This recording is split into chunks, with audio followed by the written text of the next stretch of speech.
So I've lived here for 32 years. I've brought my family up here. I've run my business from here. I'm a chartered psychologist, and I've specialised in consulting with big international firms all over the globe. But I've also been a governor of the Judd School in Tunbridge for 10 years and Skinner's Kent Academy for 6. I've been a councillor for 5 years, in cabinet for 2. So I am absolutely embedded in this community, and I love it still. And why do you want now to be its Member of Parliament? Because I think Tunbridge Wells deserves a Labour MP, interestingly. I think that, Greg Clark has been here since 2005. He's quite popular locally and has done some good things locally.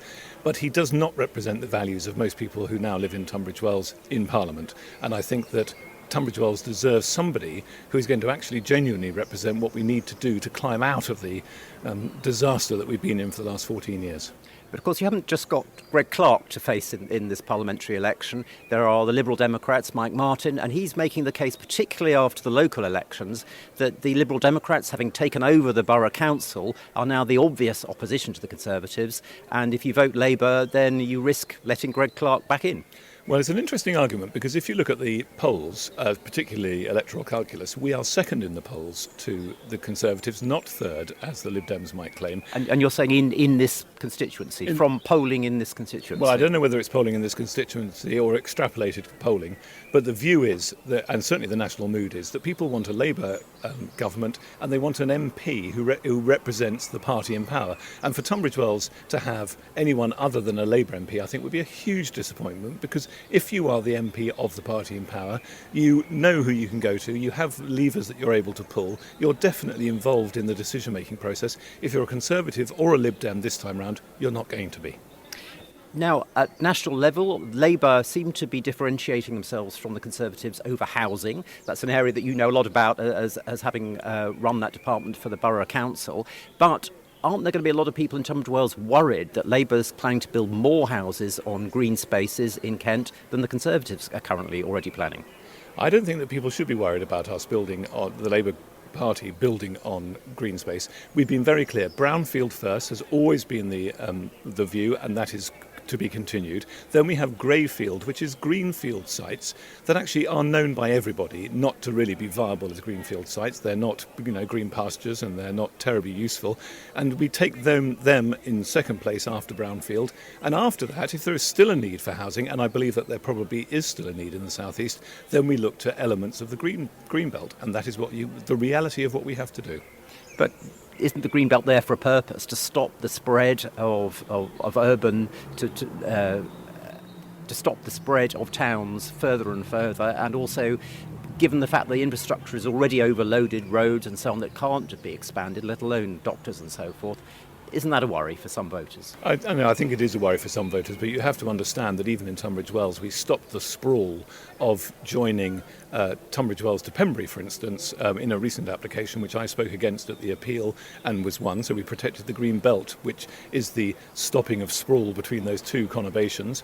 We've also removed Capel from the local plan, and I have been the portfolio holder for the last 2 years who has achieved that.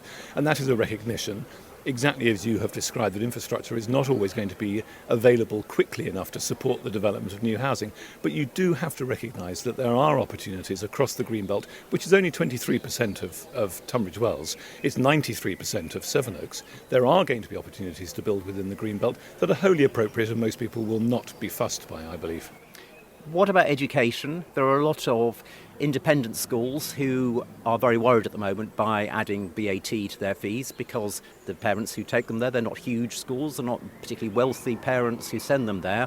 A lot are changing, potentially closing. Isn't that going to lose you votes? Funny enough, I do understand that anxiety. I think that not only are there parents who are concerned about paying VAT, but there are grandparents and other family members who contribute to children going to those private schools.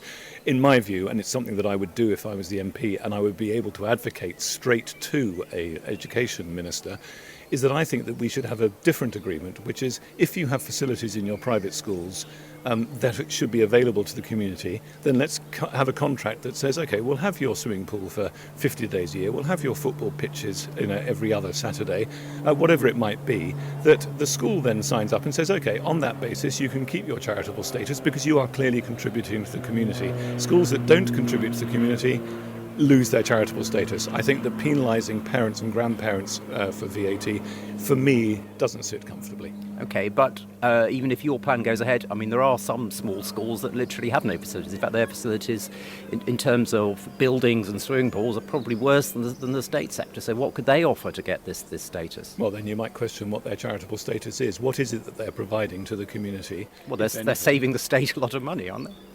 No. Well, but they're educating a child that otherwise the state would have to educate. No, that's a fallacious argument, because if you're taking children out of the state system, you're still paying tax and everything else that would otherwise be used to educate them, and you're removing facilities and resources and teaching staff particularly who would be better used within the state system, I believe. And you've obviously been talking already to people about why you want to be the Labour MP. What sort of reaction have you had? Well, interestingly, we've just gone through the local elections, as you alluded to earlier, and on the doorstep, very interestingly, people are either saying Conservative or Labour. One or two are saying Reform, but it is a binary choice. People are saying, I think, actually, when it comes to a general election, I'm not going to nuance it with a local party or a smaller party. It's really, the reality is it's a fight between the Conservatives and Labour, and I believe that more and more people are saying, I want a Labour government and I want an MP who represents that party to be my MP.